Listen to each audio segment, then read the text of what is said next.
मध्य प्रदेश के एक छोटे से शहर से आए गीता और महेश। 15 साल की शादी और 5 साल तक इलाज करवाने के बाद 2012 में उन्हें जुड़वा बेटियां हुई और उनका अधूरा परिवार पूरा हो। महेश दिल्ली के पास गुरुग्राम के सेक्टर 15 में अपना चाय का ठेला लगाया करता था। आमदनी कम थी, लेकिन घर में खुशियों की दो दो चाबियां थी। अरे गुड़िया, इधर आओ। दो बेटियां जिनके लिए महेश और गीता ने एक लंबा इंतजार किया था। दोनों बहनों की आपस में सिर्फ शक्ल मिलती थी और आदतें आदतें बिल्कुल अलग ही थी। मानो एक पूरब थी तो एक पश्चिम। बड़ी जितनी शर्मीली और छोटी उतनी ही ज्यादा बातूनी। महेश कहा करता था कि उसकी छोटी बेटी ना बहुत तेज है, शैतानी में तो उसका कोई मुकाबला ही नहीं। अगर कभी गलती से कोई गाय या कोई कुत्ता उसकी बड़ी बहन को डराता था, तो छोटी बहन उसे शू शू करके डरा कर भगा देती थी। बड़ी बड़ी आंखों से देखती तो बहुत सुंदर लगती थी और बच्चों के साथ वक्त का पता ही नहीं चला। 5 साल बीत गए। बच्चों की जिंदगी में आ जाने से महेश और गीता बहुत ज्यादा खुश थे। घर में महेश के साथ उसकी माँ भी रहती थी। बूढ़ी दादी माँ की उम्र लगभग 90 साल की थी। सब उनसे डरते थे, सिवाय उन दोनों बहनों के। दादी भी अपनी पोतियों से बहुत प्यार करती थी। जनवरी का महीना चल रहा था। दादी ने एक दिन दोपहर को पीर बाबा के लंगर पर जाने की इच्छा दिखाई, तो 4 नन्हे नन्हे हाथ दादी की छड़ी बनकर उनके साथ में चल दिए। सिविल लाइंस के पीर बाबा की दरगाह तक के रास्ते में दादी और उनकी दो पोतियां एक दूसरे का हाथ थाम कर चल रहे थे। समझ ही नहीं आ रहा था कि कौन किसे लेकर के जा रहा है।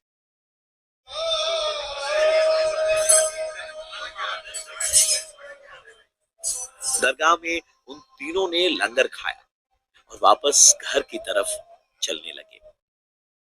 तभी उन जुड़वा बच्चियों में से जो लड़की छोटी थी, उसने कहा कि उसे बाथरूम जाना है। वो सड़क के दूसरी तरफ बने बाथरूम की तरफ चली गई। आसपास काफी भीड़ थी और कुछ पुलिस वाले पहरे पर थे, तो दादी माँ को भी ज्यादा फिक्र नहीं हुई।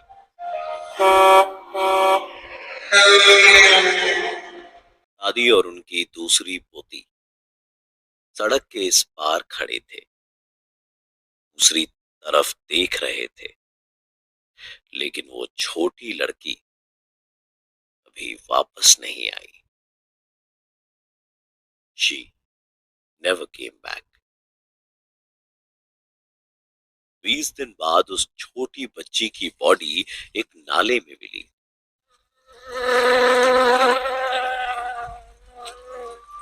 द्रोणाचार्य पार्क के पास, पीर बाबा की दरगाह से सिर्फ 1 किलोमीटर दूर। लड़की के सर में एक पतली सी मेटल रॉड घुसी हुई थी। कमर के नीचे का हिस्सा नीला पड़ चुका था। अब दूसरी बेटी घर वालों के बिना एक पल भी नहीं रहती। यहाँ तक कि वो तो अब खेलने के लिए भी बाहर नहीं निकलती। ग्वालियर शहर, सितंबर 23, 2013। सुबह के 10 बजे का वक्त था। एक दिहाड़ी मजदूर की 5 साल की बेटी अपनी 10 साल की बहन के साथ घर से निकली। वो दोनों हनुमान टेकरी जा रहे थे। वहां अचलेश्वर मंदिर के पास हर हफ्ते कम्युनिटी किचन में खाना मिलता था।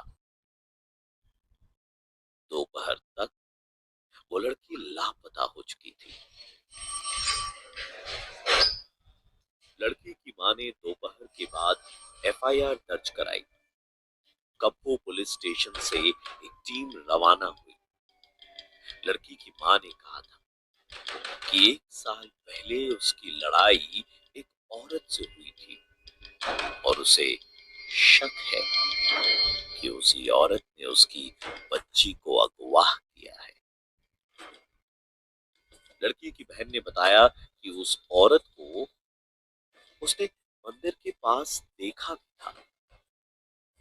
पुलिस ने उस औरत के घर पर रेड मारी और काफी पूछताछ की, मगर उस लड़की का कोई पता नहीं चला। उस लड़की का बाप जेल में था। आपको जब बेटी के अगवा होने की खबर मिली तो उसने भी कई लोगों का नाम लिया जो उससे बदला लेने के लिए उसकी बेटी को अगवा कर सकते थे। लड़की की मां ने भी कई और नाम लिए, लेकिन हर बार पुलिस इन्वेस्टिगेशन को एक डेड एंड ही मिला। सिलसिला 2 सालों तक चलता रहा। उस 5 साल की बच्ची के डिस्क्रिप्शन को अखबार में भी छापा गया। मिसिंग पर्सन के कॉलम में लिखा हुआ था, fair complexion, round white kurta pajama, Hindi speaking 5 year old girl missing.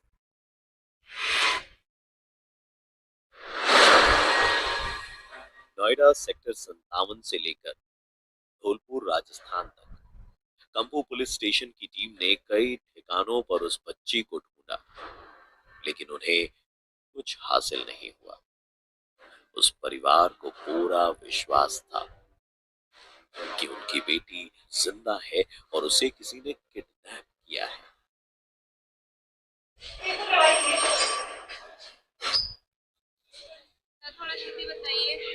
देश की राजधानी दिल्ली के पास गुरुग्राम पुलिस स्टेशन में लकड़ी की कुर्सी पर बैठे हुए उस आदमी को ठंड लग रही थी। साहब साहब साहब, सुनो ना। अरे कंबल दीजिए ना, ठंड लग रहा है। भाई बारात में आया है कि वह तो सर्दी ठीक से शुरू भी ना हुई है। हैं? तो नवंबर में कहाँ पे है? दिसंबर में तो भाई तू हीटर चालू करवागा मानेगा। अरे नहीं साहब, गर्मी तो असल में हमें और है चीज से आता है, उसका इंतजाम हो नहीं सकता इधर। यहाँ तो तने लठ बच सके हैं, उस पर गर्मी आ जा तो बता दे। दिमाग खराब कर रहा है यहाँ। बेटा करे कंबल दिया दामाद को। वो आदमी कुछ ऐसा बताने वाला था जो वहां स्टेशन में मौजूद किसी पुलिस वाले ने अपने ख्वाब में भी नहीं सोचा था। जिस कातिल के बारे में हम बात कर रहे हैं वो असल में एक बुज़दिल और बहुत ही घिनौना इंसान जो छोटी छोटी बच्चियों को अपना टारगेट बना रहा। आखिर गुरुग्राम के पुलिस स्टेशन में कस्टडी में बंद वो इंसान पुलिस को क्या बताने वाला था। माँ बाप से जब उनका छोटा सा बच्चा अलग हो जाता है तो उनकी क्या हालत होती है। आंसू सूख जाते हैं, फिर भी आंखों में नमी रह जाती है। बच्चे की माँ रोती है, सबके सामने चीखती है और चिल्ला चिल्ला के पुकारती है अपने बच्चे को। और पिता पिता छुप छुप कर रोता है, सबके सामने हिम्मत दिखाता है, लेकिन लेकिन अकेले में टूट जाता है। हर सांस के साथ अपने बच्चे को याद करना, उसकी सलामती की दुआ मांगना। भगवान में विश्वास ना रखने वाले भी मंदिरों के बाहर खड़े रहते हैं, आंखों में उम्मीद लिए सांसें लेते रहते हैं। फिर एक दिन दरवाजे पर पुलिस की वर्दी पहने एक खबर आती है। खबर कहती है कि घर में जो किलकारी गूंजती थी, जो रौनक सजाती थी, जिसके आगे पीछे घर के सभी लोग घूमा करते थे, छोटी सी बच्ची, उसका एक आदमी ने बलात्कार कर दिया, उसके हाथ पैर तोड़ दिए हैं और उसे उसे जान से मार दिया। कानों को यकीन नहीं होता और दिमाग सुन्न पड़ जाता है, लेकिन खबर यही कहती है, ये खबर जिसने एक घर को खत्म कर दिया है, वो खबर अगले दिन के अखबार में और टीवी चैनल्स की रिपोर्ट में महज कुछ लाइंस में सिमट कर रह जाएगी। वो माँ बाप पहले अपनी बेटी की वापसी चाहते थे, उसकी सलामती चाहते थे, लेकिन अब सिर्फ और सिर्फ इंसाफ चाहते थे। माँ बाप चाहते थे कि इंसाफ हो और जल्दी से जल्दी हो, लेकिन उस आदमी का अब तक कुछ पता नहीं चला।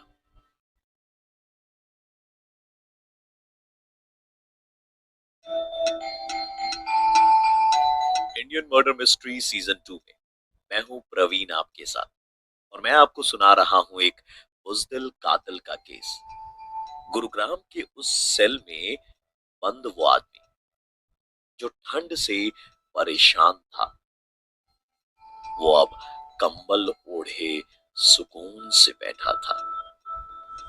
नवंबर के महीने में वो कंबल उसे कालकोठरी की ठंडी जमीन से बचा रही थी।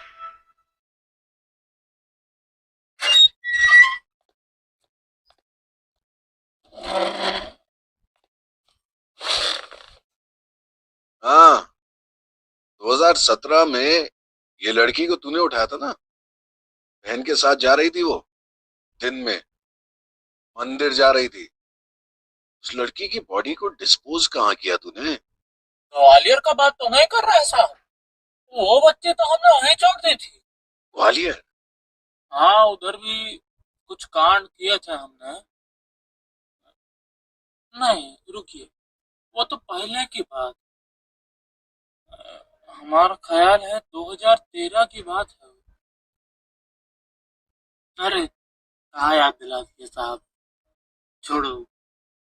तो माँ बाप भी अब तक भूल गए। अब जाके घर वालों को बताएंगे अब तो परेशान होंगे काम। छोड़ दीजिए। जैसे ही इंस्पेक्टर के कानों तक ये बात पहुंची, उन्होंने इंटरनल पुलिस नेटवर्क की मदद से ग्वालियर में कंपू पुलिस स्टेशन में ये इंफॉर्मेशन दी कि सितंबर 2013 में जिस लड़की का अपहरण हुआ था, उस लड़की के बारे में एक आदमी जानता है। हरियाणा पुलिस की वो टीम उस आदमी को लेके ग्वालियर के लिए निकल पड़ी।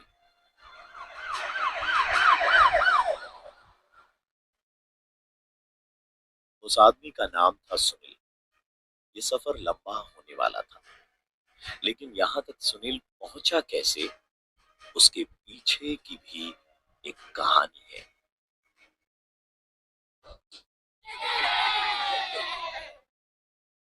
उस दिन सुनील के घर में उसके बच्चे का जन्मदिन मनाया जा रहा था।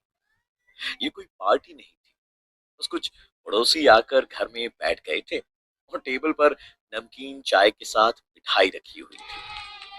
बच्चों ने कहीं से गुब्बारों का जुगाड़ बिठाया था और बस गाना गा के किसी तरह खुशी ढूंढने की कोशिश की जा रही थी। बच्चे की माँ तैयारियों में और मेहमान नवाजी में लगी हुई थी और जिस बच्चे का बर्थडे था, उसकी नजरें घर के दरवाजे पर टिकी थी। उस बच्चे की नजरें अपने पिता सुनील रस्तोगी को ढूंढ रही थी, लेकिन सुनील को सिवाय नशे के किसी चीज की फिक्र नहीं थी। नशा पहले उसका शौक बना, फिर उसकी मजबूरी और फिर उसकी आदत बन गया। पेशे से सुनील टेलर था। घर में एक पत्नी और 5 बच्चे। शराब के नशे में उसे न अपने बच्चों का होश था, न बीवी का और न अपने काम का। बच्चे का जन्मदिन एक तरफ, उसे परिवार की खुशियों से कोई मतलब नहीं था। उसकी खुशी, उसका नशा था, और फिर उसकी हवस। क्राइम से रिश्ता सुनील ने 2008 में बना लिया था। पोजेशन ऑफ ड्रग्स के केस में सुनील को अक्सर हवालात के चक्कर काटने पड़ते थे, लेकिन फिर बात सिर्फ ड्रग्स और शराब तक सीमित नहीं रही। न्यूज रिपोर्ट्स की माने तो सुनील ने अपना पहला ब्रूटल क्राइम साल 2011 में किया था। महोबा यूपी में उसने एक 5 साल की बच्ची का रेप और मर्डर किया था। उसके बाद वो बच्ची को मारकर वहां से भाग गया।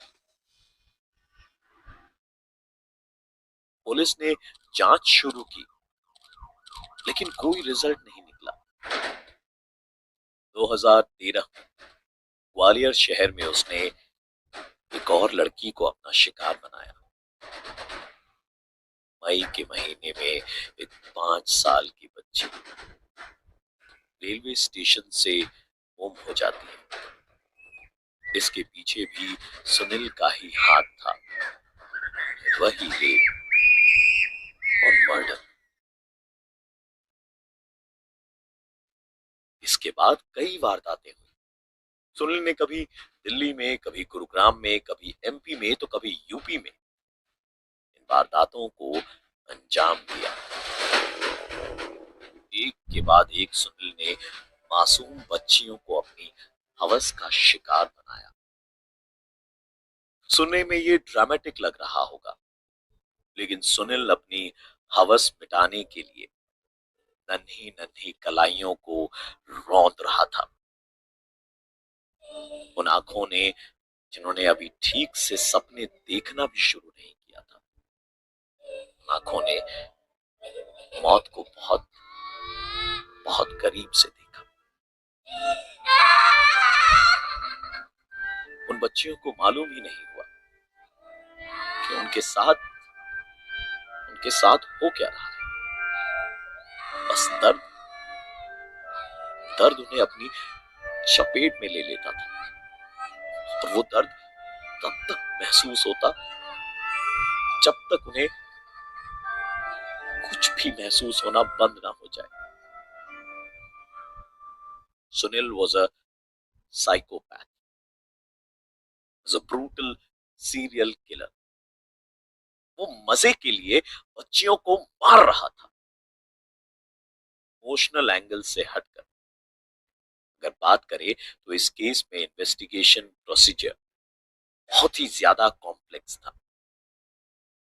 सुनील का पैटर्न समझने में पुलिस को वक्त लगा, क्योंकि ये पैटर्न अपने आप में बहुत ही यूनिक है। नशे में डूबा रहता था सुनील, उस पर से आए दिन जेल के चक्कर काटना।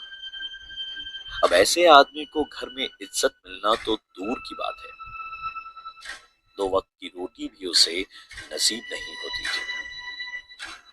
अपनी भूख शांत करने के लिए सुनील ने कम्युनिटी किचन यानी कि लंगर का सहारा लेना शुरू कर दिया। मंदिरों और पीर बाबा की दरगाहों के बाहर लाइन में सुनील भी शामिल हो जाता था।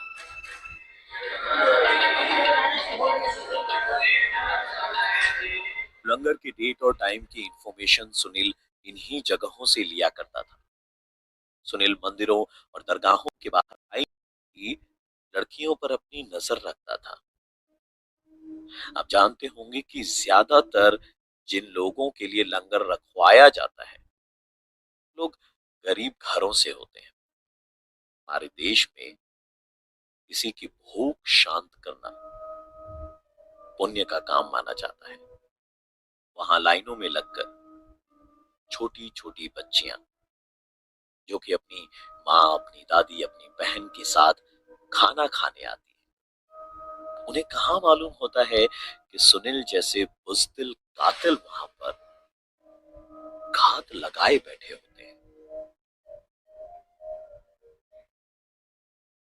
सुनील जानबूझकर ऐसी बहुत ही गरीब घर की लड़कियों को अपना टारगेट बनाता था। देश में आबादी का ये हाल है।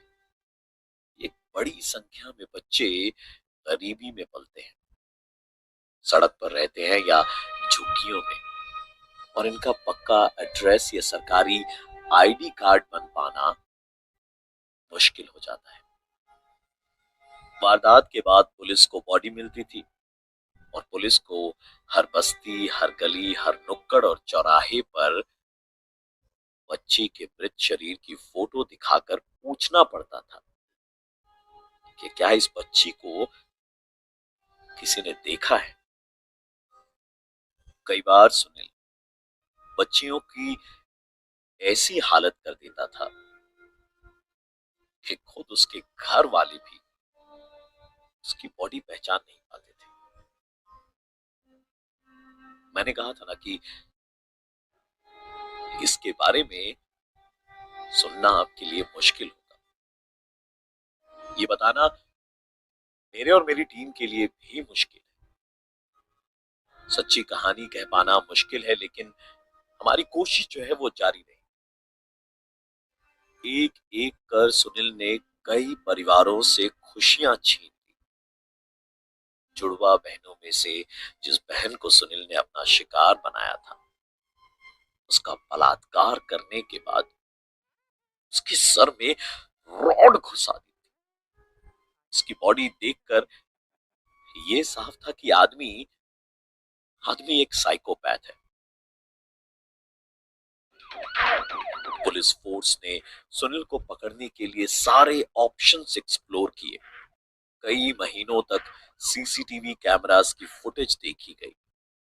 रेलवे स्टेशन, बस स्टैंड, पीर बाबा की दरगाह, मंदिर, सब जगहों की स्कैनिंग चलती रही। और फिर नजर आया सुनील का चेहरा। वीडियो में सुनील उस बच्ची को लेकर जाता दिखाई दिया जिस बच्ची की बॉडी पुलिस को ऐसी हालत में मिली थी कि किसी भी इंसान की रूह कांप जाए। पुलिस की टीम ने जो इंफॉर्मेशन इकट्ठा करी थी, उससे मालूम हुआ कि सुनील वहां जरूर मौजूद होता है जहां लंगर बट रहा हो। पुलिस वालों ने सिविल ड्रेस में खुद लंगर लगाना शुरू किया। डीसीपी सुमित कुहार से हुई हमारी बातचीत में और भी बातें हमारे सामने आई। जो छोटे बच्चे रेप का मर्डर का मामला है, उसमें उसकी जो मैक्सिमम वारदात थी वो दिल्ली की थी। दिल्ली और हमारे यहाँ पे 3 उसने वारदातें की थी। एक की थी उसने 16 के एंड में। ये आदमी जनरली छोटी बच्चियों को मंदिरों के बाहर से जो प्रसाद लेने के लिए गरीब बच्चे इकट्ठे होते हैं, वहां से प्रसाद के बहाने उनको किडनैप करता था और उसके बाद फिर उनको ब्रूटली ट्रीट करके मर्डर कर देता था। हमारा जो पहली इंसिडेंट था वो था दरगाह के बाहर से बच्ची गायब हुई थी, हाथ पैर तोड़ रखे थे और उसका मर्डर कर रखा था। उसने वो 26 जनवरी को मिली थी बॉडी। राजी चौक के ऊपर वाटर पंप है, वहां उसके पंप के खड्डे में थी। वो बच्चे को लेके जा रहा था तो एक स्लाइड की उसकी इमेज हमारे सामने आ गई थी। उस केस में मुझे इसलिए याद है कि ये बहुत चैलेंजिंग केस था मेरे लिए। मैं डीसीपी क्राइम था उस टाइम, क्योंकि हमें ये पता लग गया था कि ये आदमी खुद घर पे खाना भी नहीं खाता, ये मंदिरों वगैरह में खाना खाता है। तो हमने थर्ड इंसिडेंट के बाद गुड़गांव में जहां भी, जैसे मंगलवार को हनुमान मंदिर, शनिवार को शनि मंदिर, थर्सडे को साईं मंदिर, बुधवार को दरगाह के सामने, पुलिस ने अपने खुद के भंडारे लगाने स्टार्ट कर दिए सिविल ड्रेस में। और हमें थोड़ा इस बार पहली बार हमें थोड़ा चेहरे का आइडिया था, क्योंकि आज तक तो हमारे पास कोई विटनेस ही नहीं था। तब हमें थोड़ा आइडिया हुआ और उसके बाद हमें वो बंदा स्पॉट हुआ मध्य प्रदेश के एक डिस्ट्रिक्ट में रेलवे स्टेशन पे खाना खाते हुए। हम ट्रेन से लगातार हर स्टेशन में सीसीटीवी चेक कर रहे थे। आइडिया भी हो गया तो उसका गाँव उस तरफ है, तो हम उसी रूट को चेक कर रहे थे। तो करीब 1 महीने की बहुत ज्यादा मेहनत के बाद, करीब इसमें याद भी याद है 250 पुलिस वाले क्राइम ब्रांच के लगातार लगे रहे थे दिन रात। We were able to trace him. Unfortunate ये रहा कि पहले इंसिडेंट के बाद जब ये एक लोकेशन से बच्ची जाती दिखाई दे रही है, एक सीसीटीवी पे जिस टाइम ये सामने आ रहा है उसी टाइम एक गाड़ी की लाइट सीसीटीवी के कैमरे पे लगी, देख नहीं पाया हमें। पूरे 2 साल मुझे याद भी याद है कि हमने हर दिन ड्यूटियां लगाई है बच्चियों को बचाने के लिए। इवेंचुअली लक फेवर्ड अस, एक सीसीटीवी में हमें इसकी इमेज मिली और हम इसको पकड़ पाए। केस इतना ट्रबलसम था कि हर शाम को टेंशन हो जाती थी कि आज किसी बच्चे के साथ कुछ ना हो जाए। तो इसलिए वो एरिया छोड़ दिया था। ये हर इंसिडेंट के बाद 4-5 महीने के लिए एरिया छोड़ देता था। तो फिर इवेंचुअली हमें इसके गांव के लिए टीम भेजी और टीमें लगातार हर रेलवे स्टेशन के आसपास कैमरे चेक कर रही थी। इंदौर के पास किसी रेलवे स्टेशन के पास ये दिखाई दिया था हमें मंदिर के बाहर। हमारे इंटरव्यू ये जरूर आया था कि इसने काफी इंसिडेंट दिल्ली में कर रखे थे और क्योंकि ये टारगेट करता था बहुत ही गरीब और लावारिस बच्चियों को, तो कई बार तो बच्ची की शिनाख्त नहीं हो पाती थी। महरौली में एक थोड़ी सी बड़ी बच्ची के साथ इसे करने की कोशिश की थी, वो बच गई fortunately. She was the only surviving child. छोटी बच्ची के हाथ पैर तोड़ रहा, उसके चीख से चिल्लाने में इसको किक मिल रही है। तो साइकोपैथ तो है ही है, चलिए साइकोपैथ था। डीसीपी सुमित कुहार की बातों से ये मालूम होता है कि पुलिस फोर्स के 250 पर्सनल सुनील को पकड़ने में जुटे हुए थे। पुलिस की टीम सुनील को लेकर उस दिन ग्वालियर के लिए निकली थी। सुनील को ग्वालियर में कंपू पुलिस स्टेशन लाया गया। वहां उसकी शिनाख्त की गई और उस लड़की की मां ने सुनील को देखा और पहचान लिया। उसने बताया कि उस दिन सुनील को उसने मंदिर के पास देखा था। सुनील ने बताया कि उसने उस छोटी 5 साल की बच्ची को मिठाई का लालच देकर अपने पास बुलाया, फिर साइकिल पर बिठाकर उसे कुछ दूर एक जगह पर ले जाकर उसका बलात्कार किया और उसके बाद उसके हाथ पैर तोड़कर उसे मार दिया। सुनील के ऊपर मुकदमा चल रहा है। 3 केसेस में उसे दोषी ठहराया जा चुका है और बाकी केसेस में लीगल प्रोसीडिंग्स जारी है। सुनील के बारे में कुछ और बातें सामने आई। कुछ न्यूज रिपोर्ट्स कहती हैं कि सुनील को लगता था कि अगर वो वारदात के वक्त लाल और नीले रंग के कपड़े पहनेगा तो वो कभी पकड़ा नहीं जाएगा, और ये भी कि उसे ये वारदात ऑड नंबर डेट्स पर ही करनी है। हमारे देश में अनेकों समस्याएं हैं, पॉपुलेशन ज्यादा है और एडमिनिस्ट्रेशन में भी लाखों चैलेंजेस हैं, लेकिन दाद देनी होगी डीसीपी सुमित कुहार और उनके जैसे पुलिस ऑफिसर्स की, जिन्होंने बच्चियों को बचाने के लिए एड़ी चोटी का जोर लगा दिया और अनकन्वेंशनल इन्वेस्टिगेशन टूल्स का इस्तेमाल करके दोषी को उसके अंजाम तक पहुंचाया। एक और केस लेकर आऊंगा, लेकिन इतना कहना चाहूंगा कि रेप, मर्डर या किसी भी जुर्म को लिटरेसी, सोशल बैकग्राउंड और इकोनॉमिकल स्टेटस के आधार पर नहीं देखना चाहिए। जुर्म एक ऑफिसर भी कर सकता है और सुनील जैसे साइकोपैथ भी। जुर्म इंसान करते हैं। जो गलत करता है उसे मालूम होता है कि उसने गलत किया है और गलत के साथ इंसाफ होकर रहता है। हमें अपना फीड